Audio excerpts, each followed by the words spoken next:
की अंतिम इच्छा। देखिए माँ जी, वो पड़ोस की लुटन मौसी है ना, उनकी बेटा बहू उन्हें गोवा ले जा रहे हैं। अरे क्या बात कर रही है बहू, उसके तो ना मुंह में दांत है ना सर पर बाल, क्या करेगी गोवा जाकर? अपनी अपनी किस्मत है माँ जी, लुटन मौसी मरने जो वाली है। हैं? अरे बहू ये कैसा मरना हुआ जो पहले से ही पता है और ऊपर से गोवा भी घूमने जा रही है? बोला ना माँ जी, अपनी अपनी किस्मत है। बात हुई थी मेरी लुटन मौसी की बहू से, बोल रही थी कि चलो दवाई में जो पैसा लगेगा वो गोवा में लगा देते हैं। सास को बहू की बात से पता नहीं क्यों नफरत की बदबू आ रही थी, लेकिन वो कुछ नहीं कहती और कमरे में जाकर लेट जाती है। क्या बात है, लूटन के तो मजे ही मजे है। वैसे आइडिया बुरा नहीं है, थोड़े से पैसे लगाओ और सीधा गोवा की सैर। मैं भी चलती हूँ गोवा। अगले रोज सास तय वक्त पर उठती नहीं। अरे देखो जी, माँ जी अब तक उठी नहीं। आज दूध वाले से दूध और काम वाले के लिए दरवाजा मैंने ही खोला है। अब कम से कम माँ जी का ये तो सुख है कि सुबह जल्दी उठना नहीं पड़ता। अरे बड़ी अजीब हो तुम, मेरी माँ सुबह से उठी नहीं है और तुम्हें चिंता दूध और काम वाली की है। अरे तुम्हें चिंता है ना तो जाओ जाकर देखो क्या हो गया। वैसे मेरी किस्मत कहाँ लुटन मौसी की बहू जैसी। बेटे को माँ की चिंता होती है, वो सोचता है कि कहीं माँ की सांसें तो नहीं रुक गई और हमें पता ही नहीं चला। बेटा माँ के कमरे में जाता है और वहाँ जाकर, माँ क्या हो गया है तुम्हें? बेटा लग नहीं रहा कि अब मैं बचूंगी, लल्लन डॉक्टर के पास ले चले। अरे कैसी बात कर रही है माँ, तेरी तबीयत सीरियस है और मैं तुझे लल्लन झोला छाप डॉक्टर के पास ले जाऊं? ना ना ना।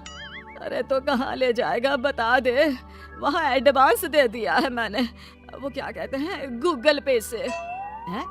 तूने क्यों पैसे दिए माँ? तुझे पता था क्या कि तू बीमार होने वाली है?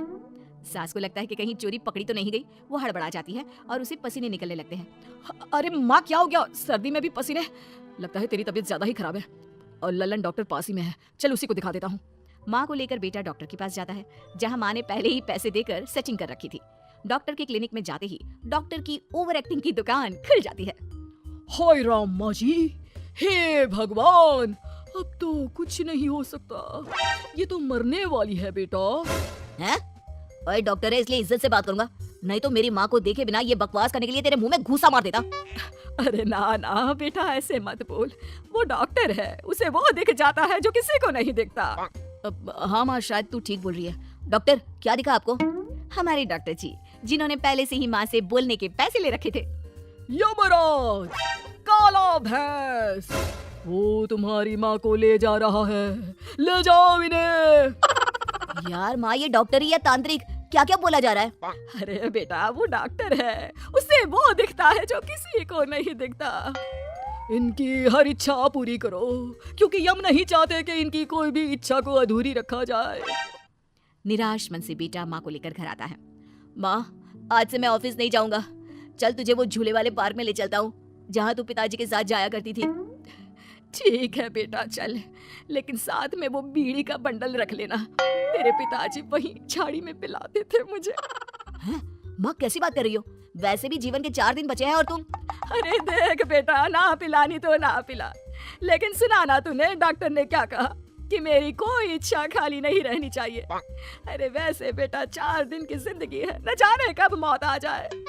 माँ के मुंह से मौत का नाम सुनकर बेटा गंभीर हो जाता है, उसकी आंखें लाल हो जाती है। वो माँ का हाथ पकड़ लेता है। माँ को भी लगता है कि उसकी मौज मस्ती कहीं बेटे को डिप्रेशन में ना डाल दे। देख लल्लन का फोन आया था, बोल रहा था कि हो सकता है मौत ना भी आए, पर इच्छा पूरी करके रख दे, जब जाऊंगी तब तृप्त होकर जाऊंगी, क्यों? तभी बहू की आवाज आती है, माँ जी आपकी फेवरेट गट्टे की सब्जी बनाई है। सास खाने के टेबल पर जैसे ही बैठने वाली होती है, बहू उनकी चेयर पीछे करती है और प्यार से बिठाती है। बहू शांत हो जाती है, वो माँ को बस देखती है और उनकी हर बात मानती है। रात को जब सास सोने जाती है तो, माँ जी मैं आपके पैर दबा देती हूँ, आज आप डॉक्टर के पास गई थी, थक गई होंगी ना। बहू का प्यार देखकर सास को हैरानी होती है। वो समझ नहीं पाती कि जो बहू उनके मरने को अपना भाग्य बताती थी, वो आज जब सास मरने वाली है तो दुखी क्यों हो रही है।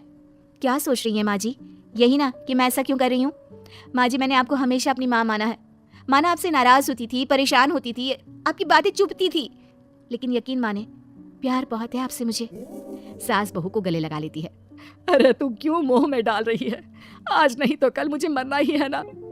बहू रोने लगती है और वहां से चली जाती है। अब तो सास आए दिन कोई ना कोई डिमांड करती जिसे बच्चे पूरा करते। मुझे ना वृंदावन जाना है, कृष्ण की नगरी देखने। जी माँ जी हम आपको लेकर चलेंगे। माँ मैं कल ऑफिस से छुट्टी ले लेता हूँ। बेटा अब आए दिन छुट्टी लेता और माँ को घुमाता फिराता।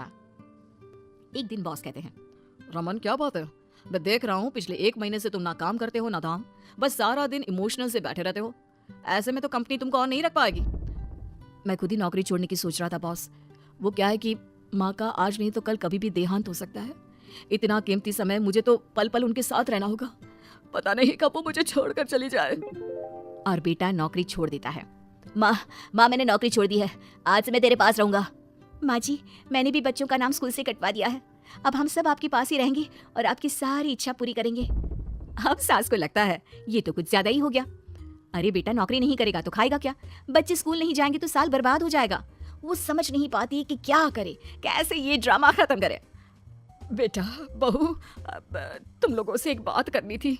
देखो मैं ना बहुत शर्मिंदा हूँ, मैंने झूठ बोला था, मुझे कुछ नहीं हुआ है। वो तो ये बोलकर सास सारी बात घर वालों को बता देती है। ओ माँ सच्ची, हे भगवान मैं जानता था माँ को कुछ नहीं होगा। वाह माँ जी ये तो बहुत अच्छी खबर दी, मैं तो हलवा बनाने जा रही हूँ। तुम लोग मुझसे नाराज नहीं हो?